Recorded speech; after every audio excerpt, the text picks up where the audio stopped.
À 8 mois de la présidentielle en Gambie, un nouveau chef pour la commission électorale a été nommé ce jeudi.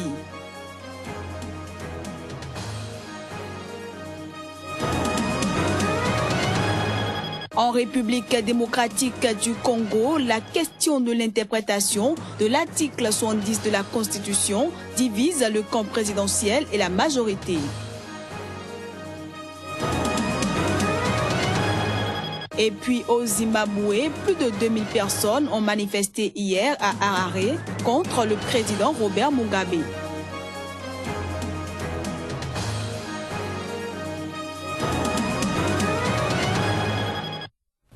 Bienvenue à ce nouveau rendez-vous de l'information sur Sika. Mesdames, Messieurs, bonjour. En Gambie, la commission électorale indépendante a un nouveau président. Il s'agit d'Alieu Moman Jae qui a été nommé par le président Yaya Jammeh. Il remplace Moustapha Karayol qui dirigeait l'organe électoral depuis 2006 et qui a été admis à faire valoir ses droits à la retraite.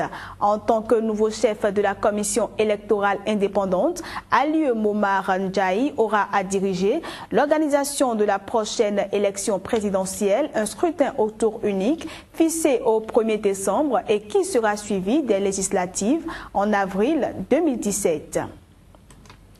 En République démocratique du Congo, des députés de la majorité présidentielle vont saisir la Cour constitutionnelle pour l'interprétation de l'article 70 de la Constitution.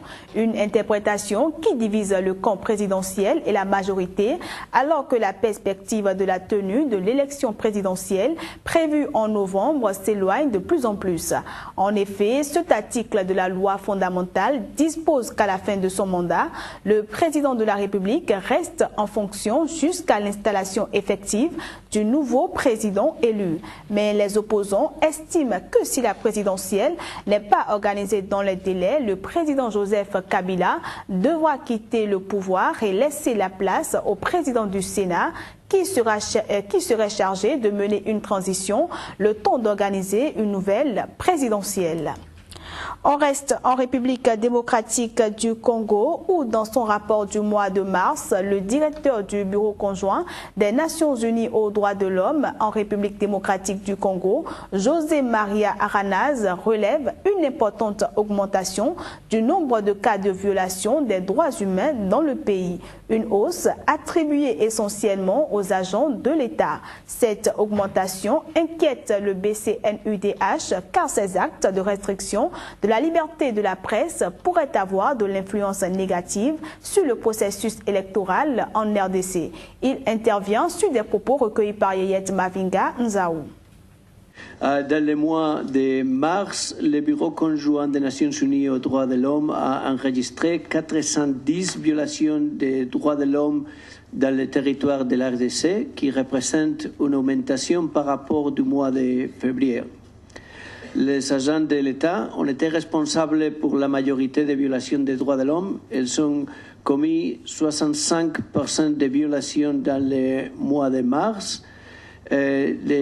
Parmi les auteurs, les top 3 parmi les agents de l'État étaient la police nationale congolaise avec 114 violations des droits de l'homme et 223 victimes, le FRDC avec 110 violations des droits de l'homme et 223 victimes, et l'ANR, 13 violations et 223 victimes. En relation des violations des droits de l'homme et libertés fondamentales en relation au processus électoral et l'espace politique, le Bureau conjoint des Nations Unies a documenté 46 violations dans le mois de mars et la société civile était principalement visée. Pour la crédibilité des sanctions, c'est nécessaire d'avoir le respect des droits fondamentaux consacrés à la Constitution, la liberté d'expression, la liberté d'association, la liberté de manifestation. Et c'est pour ça qu'on a fait une recommandation, une liste de 20 recommandations pour changer cette tendance inquiétante ou très préoccupante si on veut avoir les élections crédibles et apaisées. Au cours de son point de presse hebdomadaire, l'Organisation des Nations Unies a révélé l'évolution de l'enquête des casques bleus tanzaniens soupçonnés d'abus sexuels commis dans le nord-est de la République démocratique du Congo. Annoncé au début du mois en cours, ces soldats appartiendraient à la brigade d'intervention stationnée dans le village de Mavivi en vue de combattre les troupes rebelles dans le Grand Lac. Cependant, la MONUSCO compte aller au-delà des allégations formulées contre ces casques bleus tanzaniens en prenant en charge psychosocialement des victimes et aboutir à un jugement avec procès équitable une fois que les faits seront confirmés. Yayet Maviga Nzao pour le reportage. Devant la presse et les partenaires de la mission des Nations Unies pour la paix et la stabilité en RDC, le porte-parole civil de la MONUSCO, Félix Prosper Basse, déplore et condamne les actes d'abus sexuels qu'auraient commis les casques bleus tanzaniens à l'est du pays. Il annonce qu'une équipe pluridisciplinaire, en complicité avec les autorités congolaises et tanzaniennes, serait déjà à l'œuvre pour les enquêtes. Une fois que les faits seront confirmés, la MONUSCO prendra des mesures sévères pour condamner les tels actes en aboutissant à un jugement avec procès équitable. La mission onusienne en RDC compte aller au-delà de ces actes qu'elle qualifie de honteux en réparant les victimes.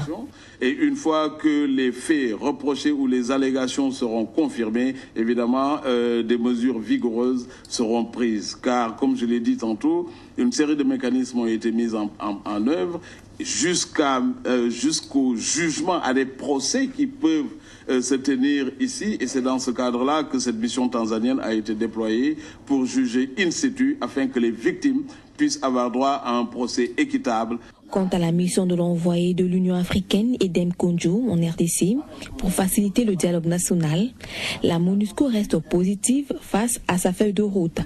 Elle pense que la réalisation des élections crédibles et apaisées serait conditionnée par le dialogue entre les parties prenantes de la politique congolaise. C'est qu'au niveau de la MONUSCO, nous appuyons fermement, nous mettrons tout en œuvre pour appuyer les efforts de M. Edem Kodjo afin qu'il arrive à remplir sa feuille de route qui est faciliter la tenue d'un dialogue national où toutes les expressions vont être exprimées et que les Congolais pourront s'accorder sur quelque chose afin d'aller vers des élections transparentes. La mission des Nations Unies en RDC reste préoccupée par la restriction à la liberté d'expression dans le pays de ceux qui expriment des opinions divergentes à la volonté prêtée au président de réviser la Constitution. Au Zimbabwe, l'opposition a réuni hier plus de 2000 manifestants dans les rues d'Harare pour la plus importante marche jamais organisée depuis près de 10 ans. C'était une mobilisation anti-Mugabe, le président de 92 ans, qui dirige son pays d'une main de fer sans interruption depuis 1980. Images et sons. Répondant à l'appel du mouvement d'opposition MDC, Mouvement pour un changement démocratique, les manifestants ont brandi des pancartes et chanté des slogans anti-Mugabe sous l'œil vigilant de la police. En tenue anti-émeute et armés de canons à eau, les policiers ne sont toutefois pas intervenus. Le régime, devenu de plus en plus autoritaire au fil des années, a rarement hésité par le passé à faire réprimer brutalement les manifestations hostiles au pouvoir. Nous ne demandons pas à renverser le gouvernement. Nous demandons une sortie digne pour Mugabe. A dignified exit for a tired Mugabe. Mugabe has no solution. Mugabe n'a aucune solution à la crise parce qu'il est trop fatigué. Les 2 millions d'emplois qui ont été promis se sont transformés en 2 millions de vendeurs. Il est temps que Mugabe écoute la voix du peuple. Le peuple doit se libérer lui-même, a martelé l'opposant numéro 1 du président, frappé par la police lors de la dernière grande manifestation de l'opposition en 2007. We are not afraid. Nous n'avons pas peur de mener la lutte même dans les pires moments. Les jeunes, n'ayez pas peur parce que nous nous battons pour votre avenir. Le vieux chef d'État en exercice au monde, Mugabe affirme qu'il peut gouverner jusqu'à 100 ans et envisage de se représenter à l'élection présidentielle de 2018. Malgré les rumeurs qui courent depuis des années sur sa santé déclinante, cet ancien héros de la guerre d'indépendance est toujours présent sur la scène publique. Mais son âge et certains signes visibles de faiblesse nourrissent désormais toutes les spéculations sur les conditions de sa succession qui détermineront l'avenir du pays. C'est à présent l'instant revue de presse, une présentation de Kojovi Ametonou. Je vous annonçais tout à l'heure, Kojovi Ametonou, bonjour. Bonjour à vous, Candice Deboué, salut aux amis téléspectateurs de SICA.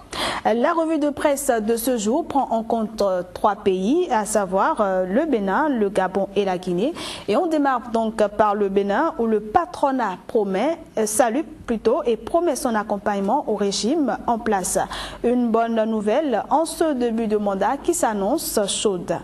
Oui, c'est bien sûr cela, Candice Deboué, avec le journal Actu Express en fait ce constat. Suite donc à sa brillante élection à la tête de la République du Bénin, les sincères félicitations du patronat à Patrice Talon, Sébastien donc Adjavon et les siens disposés à accompagner le développement du pays. Le développement qui est plombé d'ailleurs par ce déficit et au niveau de la trésorerie. Et c'est ce que fait parler donc le confrère de la matinée à sa une. Premier conseil des ministres à l'ère du nouveau départ, Patrice Talon s'attaque à la nébuleuse financière du régime de fin. 20 décrets et nominations fantaisistes sont annulés. Les concours organisés après le premier trimestre 2015 suspendus. 15 importants points ont été examinés également au cours de ce conseil des ministres, fait remarquer le confrère de la matinée. Et le journal L'Économiste de conclure, gouvernance économique, Yahi laisse le Bénin dans un gouffre financier et puis trésorerie publique, un déficit de 113 milliards de francs CFA.